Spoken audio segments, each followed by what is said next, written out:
Okay, Kumlan about Gemara. We're up to Masechta Yevamos Daf Aleph. The latest thing we are learning is a machlekes between Rav Yehuda and Rav Huna.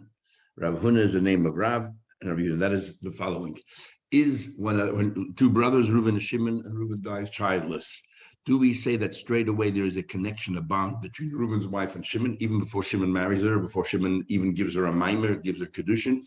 Or do we say there is no bond? And the difference would be, can Shimon marry Reuven's wife's mother?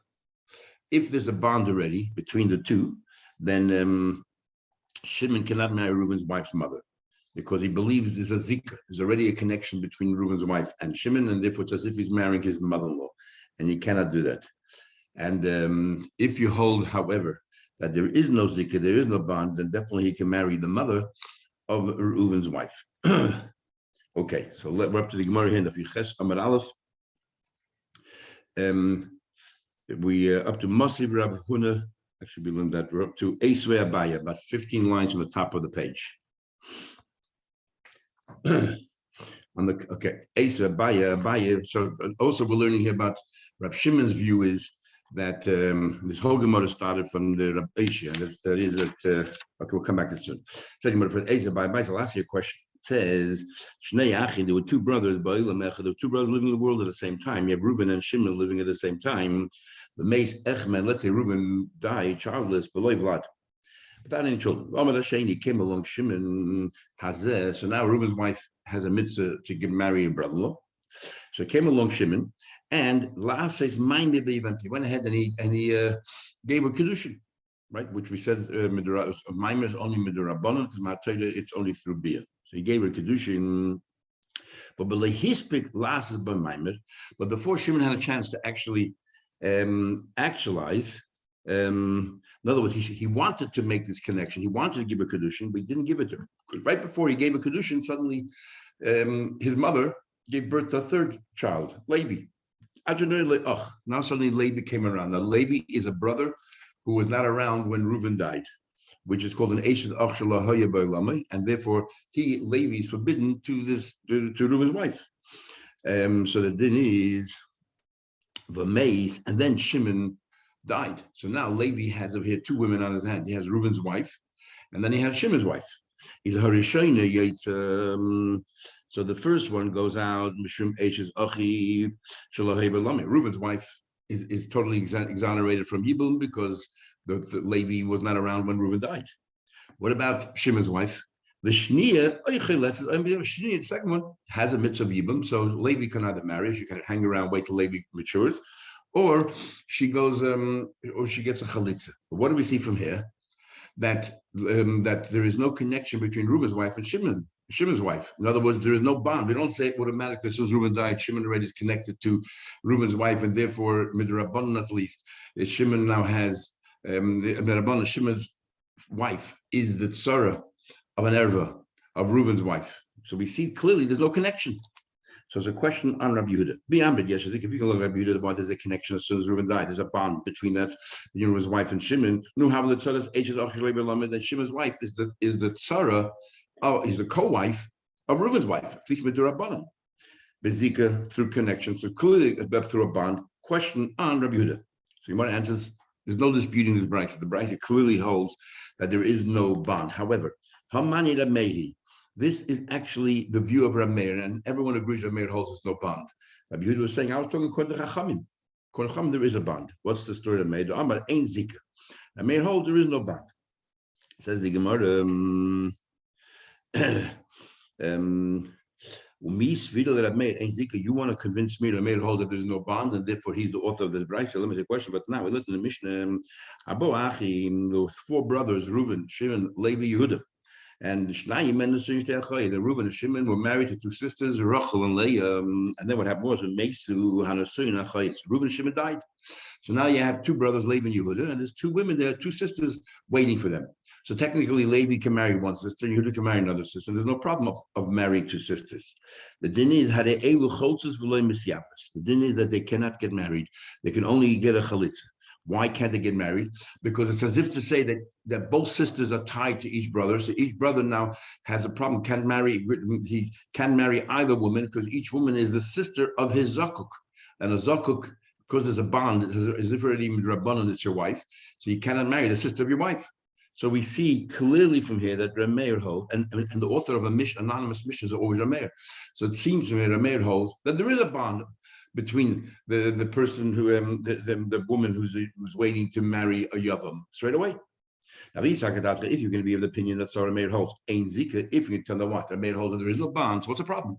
One wife is Reuben's, one wife is Reuben's, one wife is Shimon, and each one marries a different brother.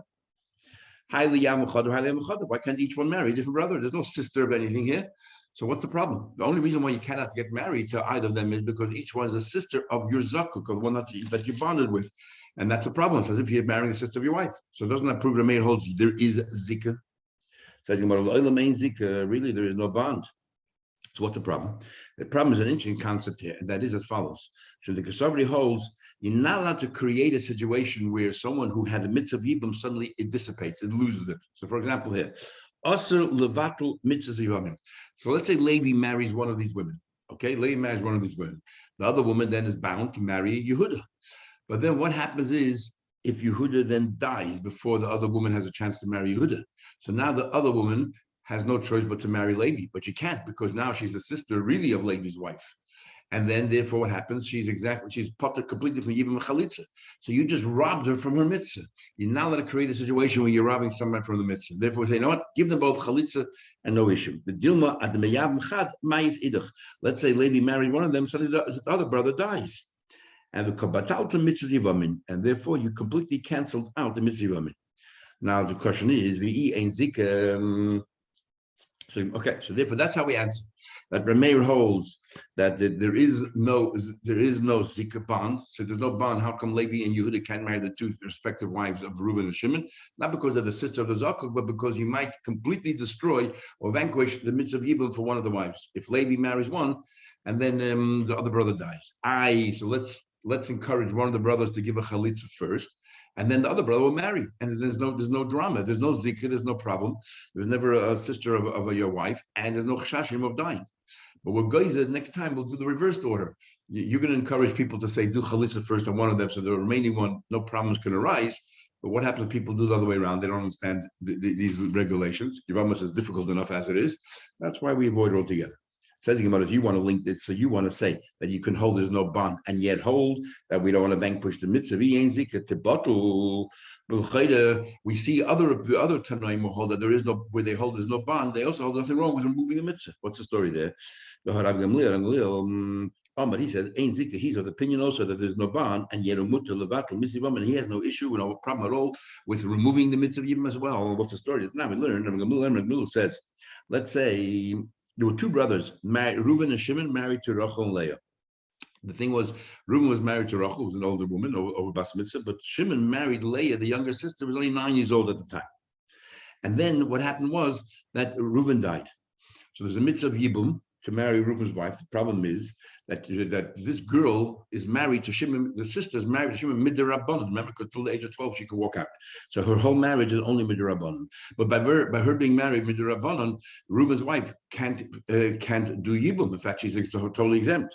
So therefore, we say to the young girl, you have to walk out of this marriage. And by walking out of this marriage, then Reuben's wife now marries Shimon Mahatorah because of the mitzvah of Yibum. That's what they say. Because even though she's only married to Rabbanon, it's enough to prevent the Reuben's wife from marrying her brother-in-law Shimon. So therefore, Moshe Amgul says, no, we do not force Shimon's wife to walk out. We say to Shimon's wife, if you want to go ahead and walk out, very nice. And then Mina, it's a good walking out. Then Reuben's wife obviously will marry Shimon because no longer the sister of his wife, and Shimon was never really married because when she walks out, it's as if she was never married in the first place. Otherwise, Bim Lav, if not, Mina, if like Mina, then Tamtin, Reuben's wife is stuck. She has to wait at your title until the girl is 12 years old. So Mahatoida, they're considered married. And now that Mahatoida, Shimon is married with a younger girl, so then Reuben's wife can't marry Shimon. She's exempt from Yibum. And so what is she from here? that there is no bond at all whatsoever, because we allow the younger sister to live with Shimon. How can you allow the younger sister to live with Shimon? She's a sister of a Yibum, of a Zakuk. Is that we don't believe in Zakuk at all. And also what we're doing is we're allowing this girl, who at the moment is not really married Mahatayah to Shimon, to proactively marry Shimon and take away the mitzvah of Yibum from Reuven's wife. So we see, if you hold that there's no bond, we also hold that you can take away the mitzvah of Yibum. That's the bias question. But take she waits until she's bas mitzvah, and then she's free. There's no more mitzvah of yibum. So we see there's nothing wrong with vanquishing the mitzvah of yibum. So I'm gonna let him answer back. He said to him that you're asking a question for one Tana, another Tana. So Rav Gamliel holds that the two are linked together. Meir doesn't agree. Meir holds that there is no bond, but he also holds that you're not allowed to take away the mitzvah of yibum. So he said, Abai explained, come in. This is what I'm trying to say, that the polar opposites. Rameir says, I'm so scared to take away the mitzvah of Yibum, I feel a sveika. What are the chances? Chances of the suffix happens remote. What are we saying? That if Levi marries Reuben or Shimon's wife, and then the other wife has to marry Yehuda, and suddenly Yehuda's going to die, and now because Yehuda's going to die, she has no choice but to marry Levi, but she can't because her sister just married Levi. What are the chances of that happening? It's quite remote. And yet the mayor is worried about it, and he's worried not only you can take away the mitzvah, but a remote possibility you lose the mitzvah, and therefore we don't want it to happen. We just do chalitza. That's our mayor. And Gamliel says, Gamliel says, I know for a fact that we're definitely going to take away the mitzvah, but who cares? Take away the mitzvah. I know that once a girl becomes bas mitzvah, she stays married to Shimon. Reuben's wife no longer has a mitzvah. Doesn't bother me. Where do you find such a machlek, such polar things? And Abai answers back, yes. Why not? She says, Dilma. So he answered back to Abai, Man deloy chayish, the one who's not worried at all. I feel levad chayish. He says nothing wrong with taking away the mitzvah. Doesn't care, even though you know it's inevitable. The mitzvah will be gone. So what? But the one who says, look, we don't want to take away mitzvah, then I feel it's like a chayish. Even if there's a remote possibility you might lose the mitzvah, don't let it happen. Hold it, Rav Yehuda. When Rav Yehuda said that there is zikah, there's a bond, he didn't say. Rav Yehuda had two teachers, Rab and Shmuel. In fact, we learned for the Mori, he also had another teacher, Rav Asi. But Rav Yehuda generally learned from Rab. When Rab passed away, he moved on to Shmuel. But in this case, Rav Yehuda didn't say in whose name it is. So Abaye, even though it might sound like Rav Yehuda's own opinion, I believe that it's the view of Shmuel. Because remember, Rav Huna said, Rav Huna previously said in the name of Rab that there is no bond between the wife and between the Yevama and her brother-in-law, and Rav Yehuda says there is. So I'm just telling you is that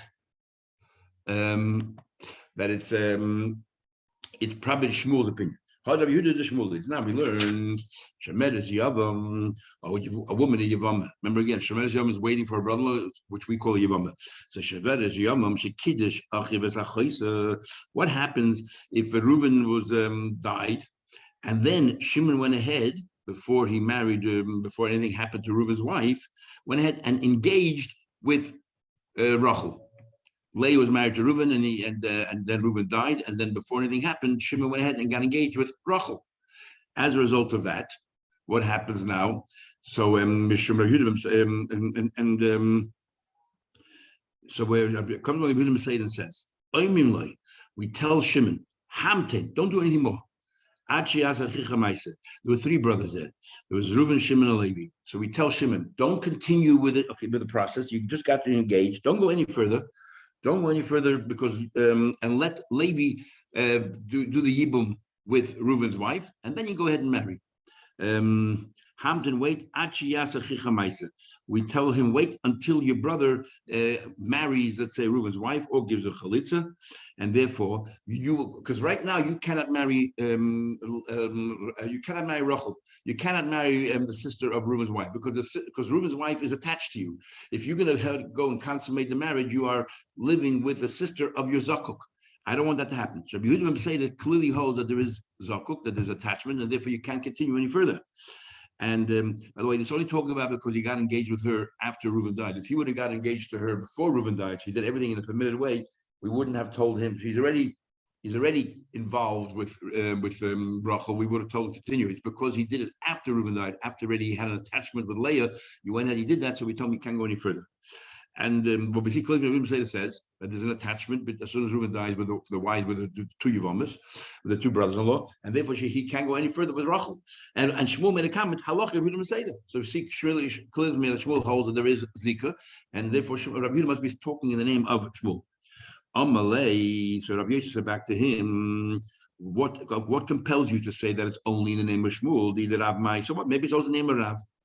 So Abai says the reason why I'm reluctant to say that Rabbi Yehuda is saying the name of Rav because Rabbi Huna said previously in the name of Rav that there is no zikah. If Rabbi Huna said the name of Rav, there's no zikah, and now Rabbi Yehuda comes along and says there is, and we know Shmuel says there is. So probably Rabbi Yehuda is saying the name of Shmuel. So he said to his teacher, if it's Rav, Kashya the Rav, I'll have a stira, Rav and Rav. Rabbi Huna said the name of Rav, there is no zikah. Rabbi Yehuda said the name of Rav, there is zikah. Says Rabbi Yosef, so what? How many times do we have Amoraim arguing about what the teacher believed?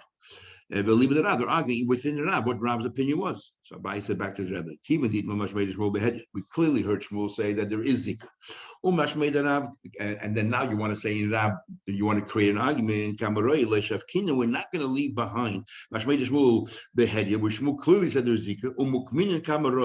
And you'd rather learn that no, that Rabbi Yehuda is saying the name of Rav, and then create a machlekes between Rav Huna and Rabbi Yehuda, what actually Rav said. Believe it or not. But I've kind of said a minute that I said to him, I said over this whole Gemara, this whole piece between Abai and Rabbi Yosef from Rabbi Zvid. Amar, he said, Atan Hacham, so this is how you learned. And I'm the head, you learned that we just figured it out. That Rabbi Yehuda is saying the name of Shmuel. Actually, we learned that Rabbi Yehuda said clearly, openly, that it's the name of Shmuel. Amar Rabbi Yehuda Shmuel. Rabbi Yehuda is the name of Shmuel. Shemed is Yom Shemesa. If she also, that let's say, that if Reuben died, and now she's in waiting, and then if she dies, Reuben's wife, Shimon is allowed to, she's not allowed to marry the mother of that woman because it's the mother of his zakuk, it's the mother of his wife midrabanan. Alma kasava, we hold yesh zikr, even after she dies, forbidden. So we see clearly from here that there is zikr, there's a bond. And va'ozal Shmuel tamei, Shmuel is consistent with his views. We just learned halach Rabbi Yehuda b'Seder. So if Shmuel already said that Allah then why do you need to say? Why do you have to come along and say in the name of Shmuel that there is zikah when Shmuel clearly said the halach is like Yehuda b'Seder, which is that there is zikah, and that we tell the Shimon don't marry the sister until Levi takes care of Reuben's wife, and Shimon you can't marry the sister because the sister of your zakuk. So he says zich we need both. If you only knew that there was zikah, if you would have just said. If you would have just said that the zikah have, I would have thought, I would have thought only if there's one brother. Oh, if Reuben dies, there's only one brother, obviously who's she going to end up, who's she tied to Shimon, there's nowhere else to go. So therefore we'll say, remember we had three opinions that we talked about yesterday. So we would have thought that the middle opinion, that Rabbi Yeshua was the right one, that only if there's one remaining brother do we say that they're attached. For that two brothers, because we don't know where she's going to end up, she's not attached to either one. So I would have thought if you would have told us that Shmuel, Rabbi Yehuda's name is Shmuel, that there's zikah, I would have limited only to the case where there's one brother, surviving brother. I will betray, but there were two brothers. Loy, Kamash will tell you, no, there's zikah there as well. If you would have told me that Allah would say, I would have thought, Hani, what is that talking about? Bechayim, only why she was alive. I would have thought, okay, as long as Reuben's wife is still alive, there's a zikah, and therefore you cannot go ahead and marry Shimon. But the moment that she died, Reuben's wife died. Remember, they're only in attached with Rabbanah. As soon as she died, then it disappears, and then maybe Shimon can marry the mother of this woman. The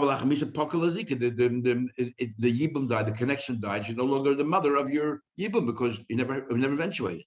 The fact once there was an attachment, it just doesn't disappear.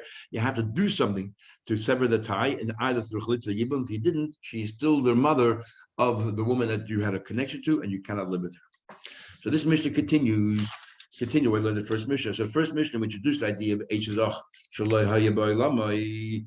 So the first Mishnah is talking about where Reuben died, and before Shimon married Reuben's wife, Levi was born. So he wasn't around when Reuben was alive. He came afterwards, but he was born before Shimon married her.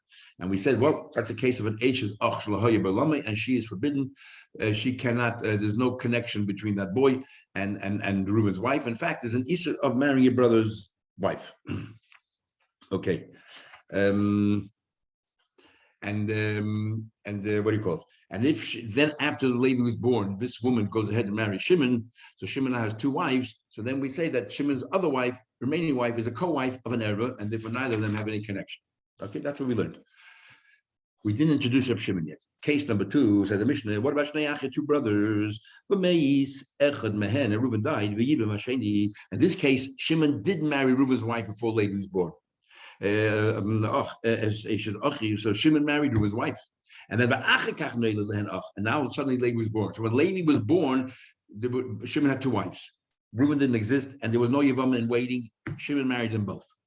The Chacham hold there's no difference. The fact of the matter is that even while Shimon lived with her, still Shimon is living with her as Reuben, a representative, a proxy of Reuben. So therefore, this woman is still considered Reuben's wife. So she's still forbidden to Levi, and therefore Shimon's other wife is still a co-wife. That's the Chachamim. So Reuben's original wife, she cannot live with Levi because she's still considered Reuben's wife. So it's and Levi wasn't around then. And therefore the other one is a co-wife.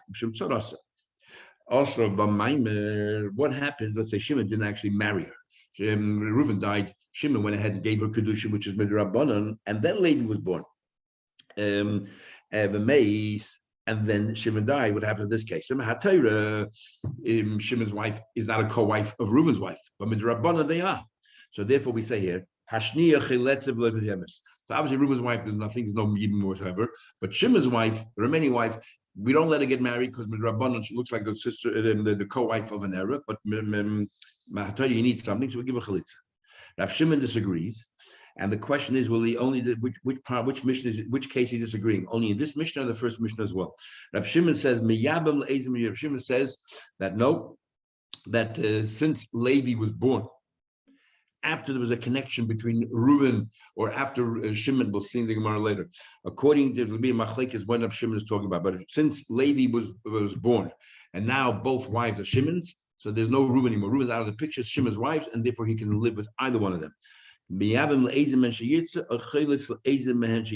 marry either one, and now we're not talking about the case, the last case. We had the third case was where Shimon didn't marry her; he just gave her a mimer. Because then Mahatoida, they're definitely not married. Mahatoida definitely, everyone agrees that the Reuben's wife cannot live with Levi. It's talking about the other two cases where Shimon totally married her. But within that, we had two cases, whether Levi was born before Shimon married her or Levi was born after Shimon married her. So we're saying right now, according to Rav Shimon, that right, and we'll see in the Gemara later which case Rav Shimon is talking about. And us, we understood in the Gemara in the first paragraph that Rav Shimon is talking about only if Levi was born after Shimon married them both. So there's no Reuben on the horizon or the picture at all. So therefore, all we have is two wives of Shimon, and Levi can marry them. According to Rabbi Yishai, we learn right now that Shimon argues even in the case where he was born before Shimon married. The fact is that Shimon married, took over Reuben's position, and when Shimon dies, there were two wives of Shimon, and Levi therefore can marry either one or give chalitz to either one. Comes along Rabbi Yishai said you should know that Chol Rav Shimon Shimon argues in both cases, the first Mishnah and the second Mishnah. Shimon holds always. The fact of the matter is, when Shimon died, they were both his wives. Therefore, it doesn't matter that he was born after Reuben died. He's not considered anymore an Eish Ach Shalahaya Beilam.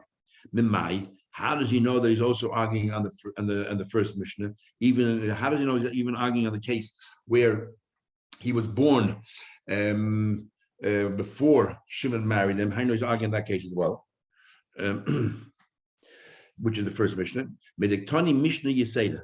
Because we have an extra Mishnah, the entire first case in the Mishnah is, which is, the first Mishnah is paid, which is that Reuben died, Levi was born, Shimon then married. Who is he talking to here? Is he talking to the Rabban, according to the Rabban holds that she's always considered Reuben's wife no matter what stage it's at? So Hash the Madoch in the second Mishnah here, where he was born after Shimon married her. Yet you say it's forbidden. You need to tell me if he was born before Shimon married her that she's forbidden. What's the point? Hash the Shimon married her, and then Levi was born. When Levi was born, they were already both wives of Shimon, and yet the Rabbana say no, we treat this Reuben's wife as Reuben's wife, and therefore she's forbidden to Levi.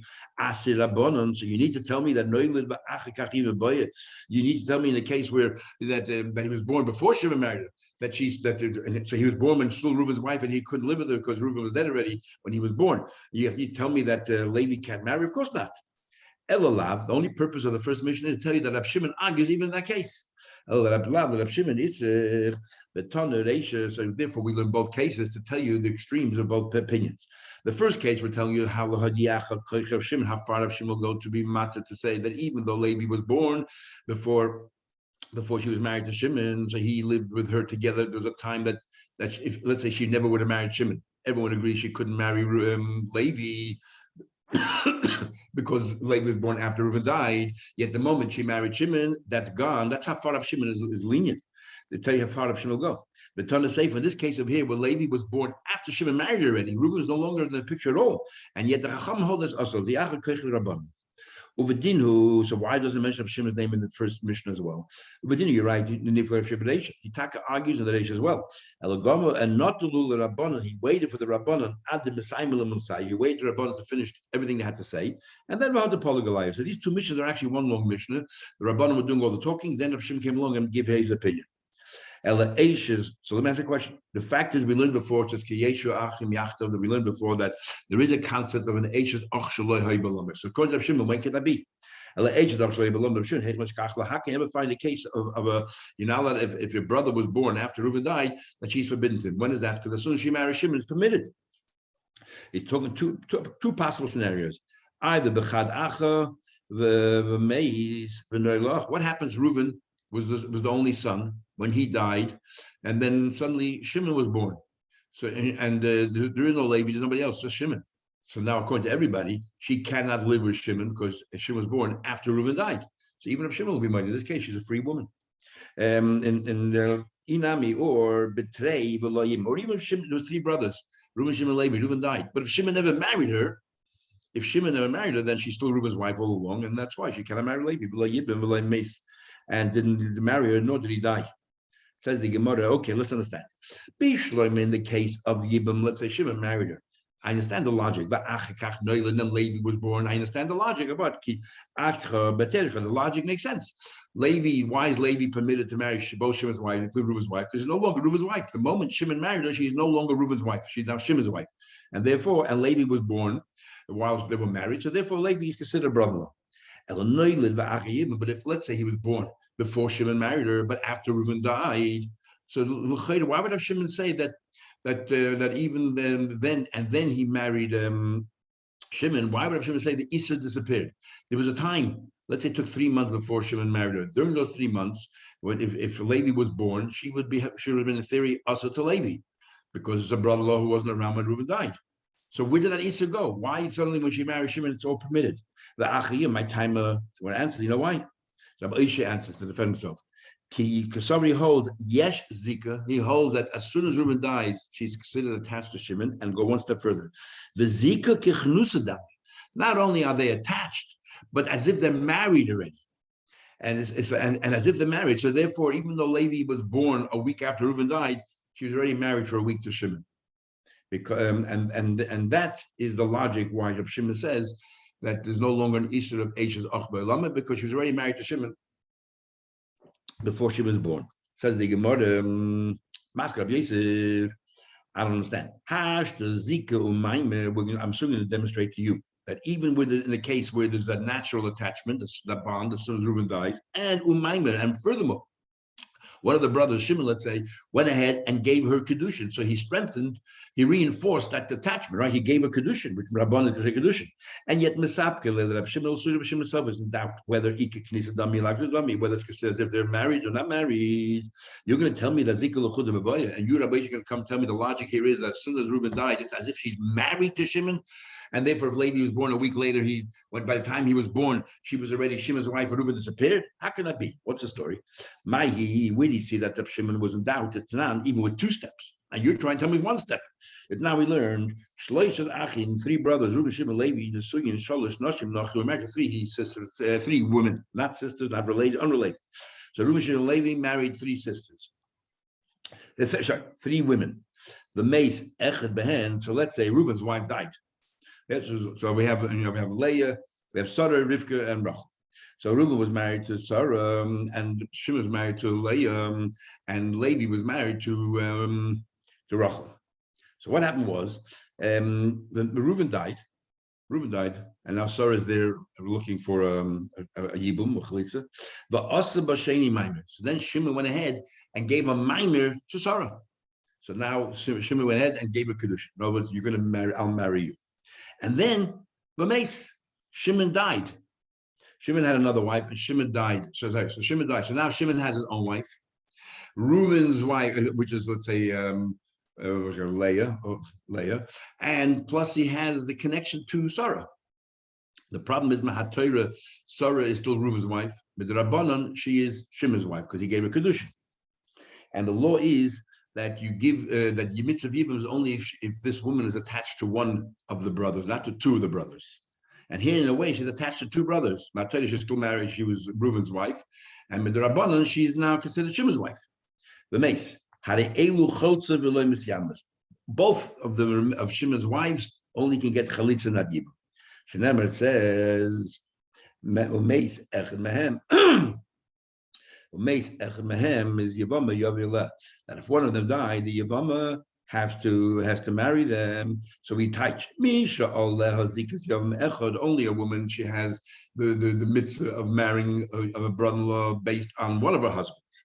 Not if she has based on her two husbands, because this woman is connected to Reuben and connected to Shimon. So therefore, she cannot marry either one. So because she cannot marry either one, the other one's a co-wife, cannot marry either.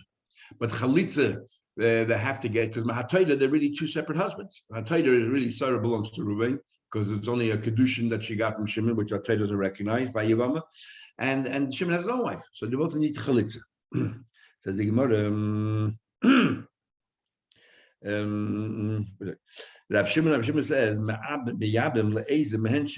Shimon says, no, I believe that you can miyabim to either one. He doesn't believe in the drasha that a woman that's only had one husband propelling her into a yibum and not two husbands. Doesn't believe that.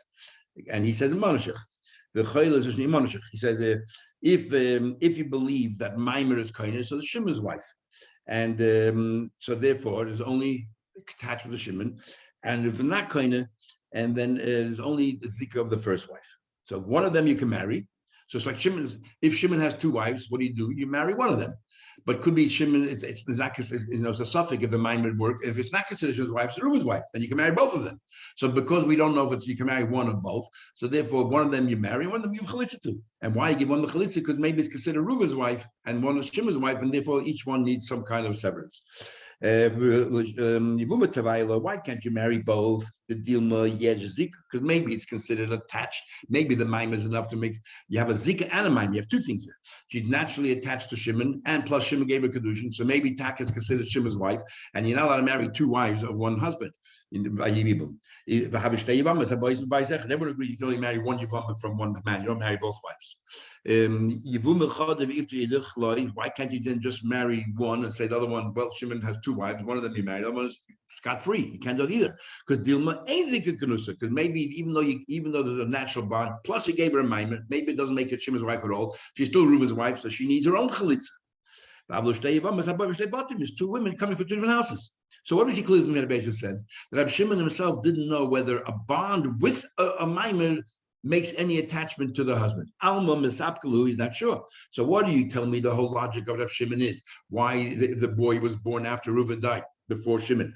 Then he's not considered, and then Shimon married her. He's no longer an Eishazach. And you said the logic is, so Reuven died, she's already considered married to Shimon, so she married Shimon before Levi was born. Here we see that Shimon says that even, not only if she's natural bond, even he went and did more than that. He reinforced it by giving kedushin. Don't know, he says, whether they're considered attached or not.